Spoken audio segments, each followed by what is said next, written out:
अस्सलाम वालेकुम dear students. उम्मीद है आप खैर खैरियत से होंगे।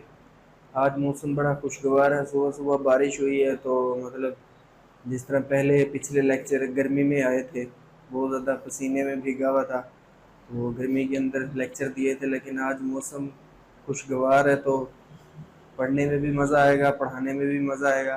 तो उम्मीद है आज का लेक्चर आपको समझ आएगा। डियर स्टूडेंट्स, ये ब्रांचेस ऑफ बायोलॉजी का पार्ट 2 है, लेक्चर 2 का पार्ट बी है। ठीक है, मैंने इससे पिछले लेक्चर के अंदर half branches of biology cover करा दी थी।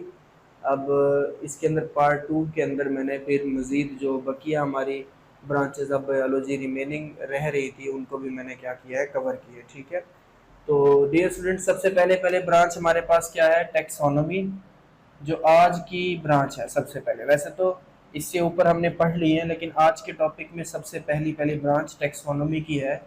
तो जिस तरह मैंने आपको पहले बताया था कि आपने कोशिश करनी है कि इन ब्रांचेस को देखना है कि ये कौन से वर्ड से डिराइव की गई हैं। ठीक है, तो फिर आपने उसके लिहाज से इनकी डेफिनेशन को लर्न करना है, वरना ये आपको भूल सकती हैं। अगर आप मतलब कि देख लेंगे कि जिस तरह टेक्सोनोमी है, कौन कौन से वर्ड से मिलकर बना है, फिर उन वर्ड्स के मीनिंग क्या है, उससे आपको फ़ायदा ये होगा कि आप ये ब्रांच की डेफिनेशन खुद से भी क्या कर सकते हैं, बना सकते हैं, आप भूलेंगे नहीं। ठीक है, तो डियर स्टूडेंट्स, जो टेक्सोनोमी है ये हमारे पास 2 ग्रीक वर्ड से मिलकर बना है, made up of 2 Greek words.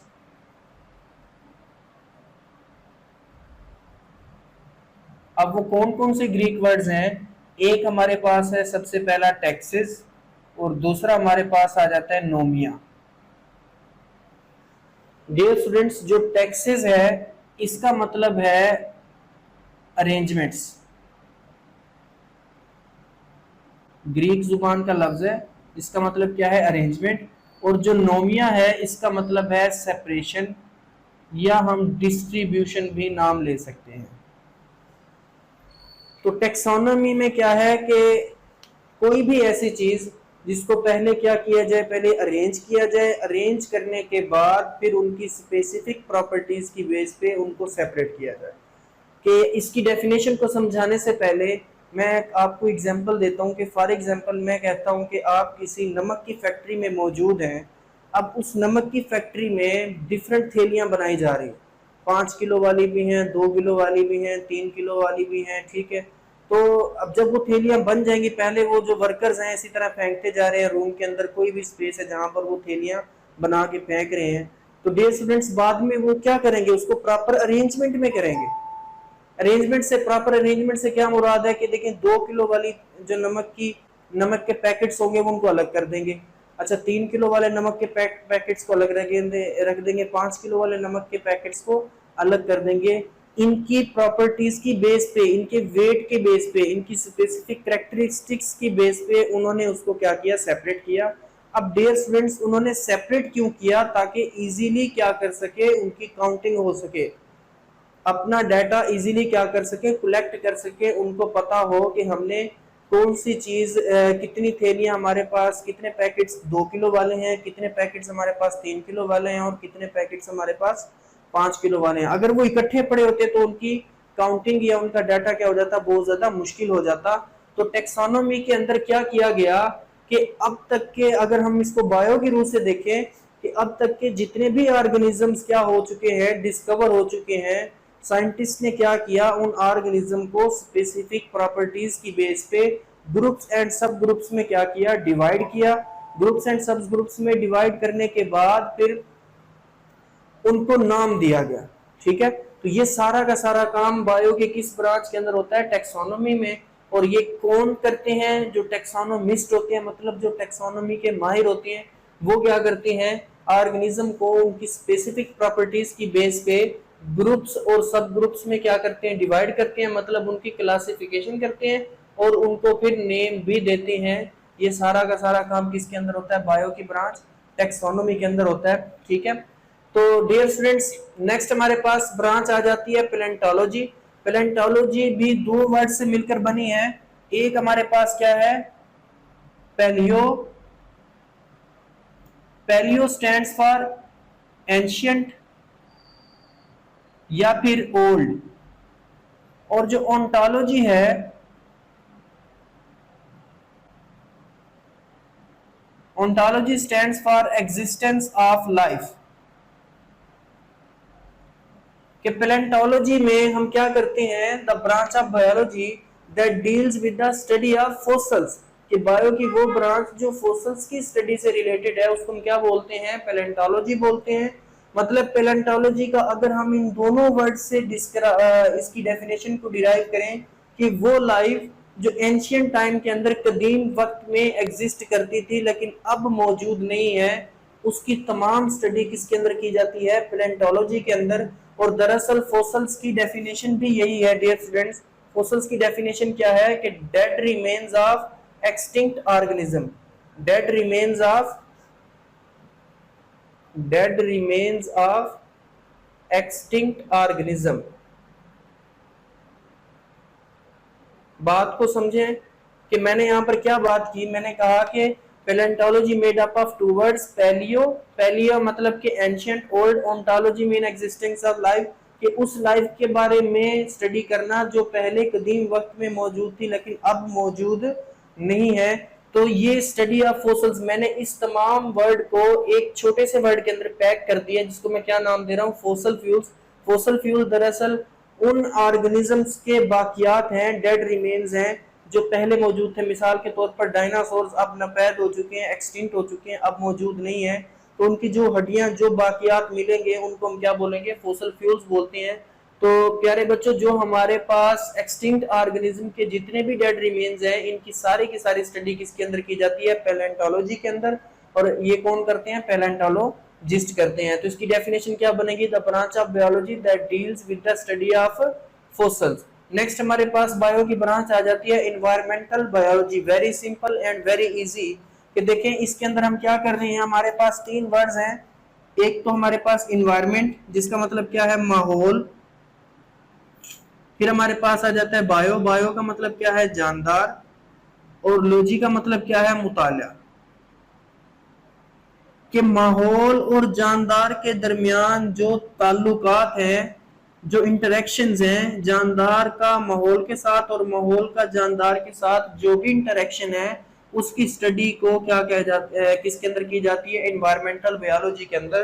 कि the branch of biology that deals with the study of interactions between organism and their environment, एक जानदार का अपने माहौल के साथ क्या इंटरेक्शन बन रहा है, ये तमाम स्टडी किसके अंदर की जाती है, एनवायरमेंटल बायोलॉजी के अंदर। देखें डियर स्टूडेंट्स, इसकी एग्जांपल इस तरीके से है कि फॉर एग्जांपल मैं कहता हूं कि ये एक ऑर्गेनिज्म है, ठीक है, और इस ऑर्गेनिज्म के इर्द गिर्द इसका सारा का सारा एनवायरनमेंट, मैं कहता हूं कि ये प्लांट्स हैं, ये एनिमल मौजूद हैं, ये नॉन लिविंग थिंग्स मौजूद हैं, वाटर मौजूद है, ठीक है, लिविंग थिंग्स मौजूद हैं, ये डिफरेंट चीजें इसके। एक एनवायरनमेंट क्या है कि देखें जिस तरह मैं यहाँ पर खड़ा हूं कि मेरे इर्द गिर्द जो जो चीजें मौजूद हैं ये मेरा एनवायरनमेंट है, और मेरा लिंक क्या बन रहा है इन चीजों के साथ, ठीक है, मैं इन चीजों को किस तरीके से यूज कर रहा हूँ, मेरा इसके ऊपर क्या इफेक्ट है या इसका मेरे ऊपर क्या इफेक्ट है। तो ये सारी चीज जो है स्टडी किसके अंदर की जाती है, एनवायरमेंटल बायोलॉजी में। इस डायग्राम में भी आप देखें कि मतलब एक इंसान है, इसका इसके साथ क्या ताल्लुक है, इसके साथ क्या ताल्लुक है, इसके साथ क्या इंटरेक्शन है, इसके साथ क्या माहौल के इस हिस्से के साथ क्या इंटरेक्शन है, या फिर इन पांचों का इसके ऊपर क्या इफेक्ट है, या फिर इसका इनके ऊपर क्या इफेक्ट है। तो इन तमाम चीजों को हम किसके अंदर स्टडी करते हैं, एनवायरमेंटल बायोलॉजी के अंदर। तो आपने इसको रटा नहीं लगाना, आपने सिंपल लिखना है the branch of biology that deals with the study of interactions between the organism and their environment is called environmental biology. Next हमारे पास पैरासाइटोलॉजी है। Parasitology made up of two words, one of them is parasite and logy means study. The branch of biology that deals with the study of parasite is called parasitology.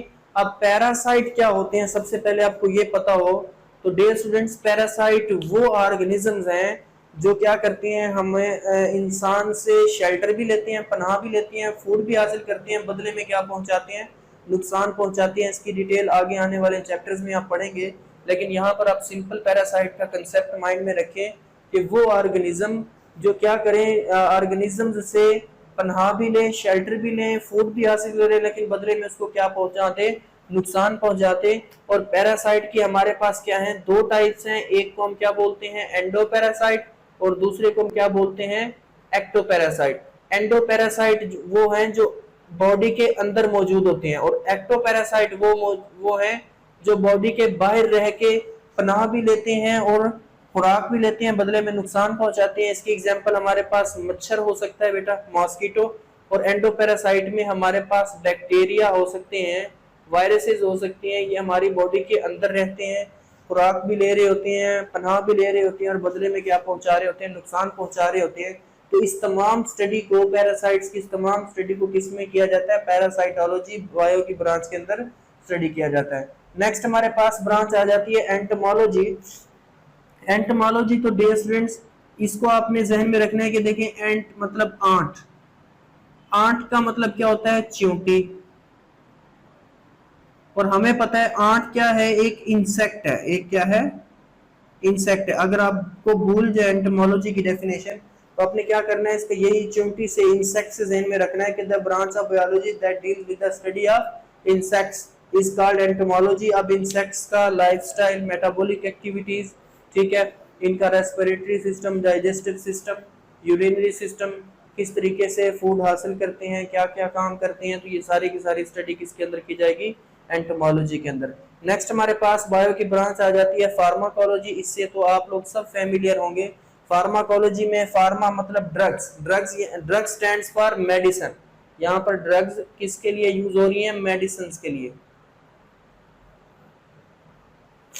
कि pharmacology में हम क्या करते हैं, the branch of biology that deals with the study of drugs, जो drugs की study से related है, और फिर उन ड्रग्स का मतलब ह्यूमन बॉडी के सिस्टम के ऊपर क्या इफेक्ट होता है, ठीक है। मिसाल के तौर पर देखें, इसकी एग्जांपल इस तरीके से, आप किसी भी डॉक्टर के पास जाते हैं, उसको अपनी तमाम कंडीशंस के बारे में बताते हैं, तो डॉक्टर सबसे पहले उस डिजीज की तशखीस करता है, डायग्नोस करता है, डायग्नोस करने के बाद एक प्रॉपर मेडिसिन आपको रेकमेंड करता है, यूं ही तुक्का नहीं लगा देता, ठीक है, क्योंकि उन ड्रग्स के इफेक्ट आपकी बॉडी के ऊपर हो सकते हैं। सबसे पहले उसको डायग्नोस किया जाता है, फिर उस बीमारी के लिहाज से, उस डिजीज के लिहाज से आपको मेडिसिन बताई जाती हैं, जो आप बाद में क्या करते हैं, यूज करते हैं। तो ये सारी की सारी स्टडी किसमें की जाती है, फार्माकोलॉजी के अंदर। नेक्स्ट हमारे पास last branch of biology, very very important according to board point of view, biotechnology आ जाती है।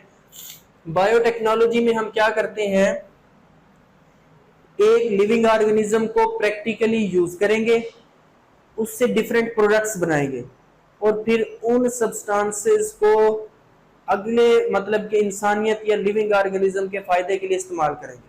मिसाल के तौर पर कि एक लिविंग ऑर्गेनिज्म को क्या किया जा रहा है, मैं LO डाल रहा हूं, लिविंग ऑर्गेनिज्म, ठीक है, इसको यूज किया जा रहा है, प्रैक्टिकली यूज,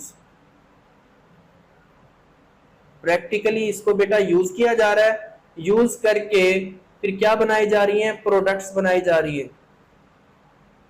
डिफरेंट सब्सटेंसेस बनाए जा रहे हैं। इन सब्सटेंसेस को फिर यूज किया जा रहा है वेलफेयर, भलाई के लिए, किसकी, मैनकाइंड, इंसानियत की। लिविंग ऑर्गेनिज्म को प्रैक्टिकली यूज करना, जो सब्सटेंसेस उससे फिर बनेंगे लिविंग ऑर्गेनिज्म को इस्तेमाल करने से, फिर उनको इंसानियत के लिए इस्तेमाल करना होता है। The practical application of living organism, the branch of biology that deals with the study of practical application of living organism to make substances for the welfare of mankind, के लिविंग ऑर्गेनिज्म को practically use किया जाए, फिर उससे जो substances बनाए जाए उसको इंसानियत की भलाई के लिए इस्तेमाल किया जाए। मिसाल के तौर पर बायोटेक्नोलॉजी प्रोडक्ट्स बेटा कौन कौन सी हैं, आप देख लें, चीज एक बायोटेक्नोलॉजी प्रोडक्ट है, बटर बायोटेक्नोलॉजी प्रोडक्ट है, ठीक है, इसके अलावा दही वगैरह का बनना बायोटेक्नोलॉजी प्रोडक्ट है, मेडिसिन्स भी, ठीक है, बायोटेक्नोलॉजी की ही मतलब के बायोटेक्नोलॉजी से हम मेडिसिन्स भी प्रिपेयर कराते हैं। इसमें आप देख लें इंसुलिन की प्रोडक्शन जो है by using bacteria, by using bacteria, ये बैक्टीरिया को इस्तेमाल करते हुए हम क्या प्रोड्यूस कराते हैं, इंसुलिन प्रोड्यूस कराते हैं, जो फिर आगे हम डायबिटीज़ की डिजीज़ के लिए क्या करते हैं, इस्तेमाल करते हैं। तो ये हमारे पास डियर स्टूडेंट्स तमाम ब्रांचेज ऑफ बायोलॉजी थी। उम्मीद है आपको ये तमाम की तमाम ब्रांचेज ऑफ बायोलॉजी अच्छे तरीके से क्लियर होगी। अगर आपको हमारा टॉपिक, हमारा लेक्चर समझ में आया है तो हमारे चैनल को लाजमी सब्सक्राइब करें बेल आइकन को भी साथ साथ प्रेस करें ताकि हर आने वाली नई वीडियो आप तक बआसानी पहुंचाई जाए।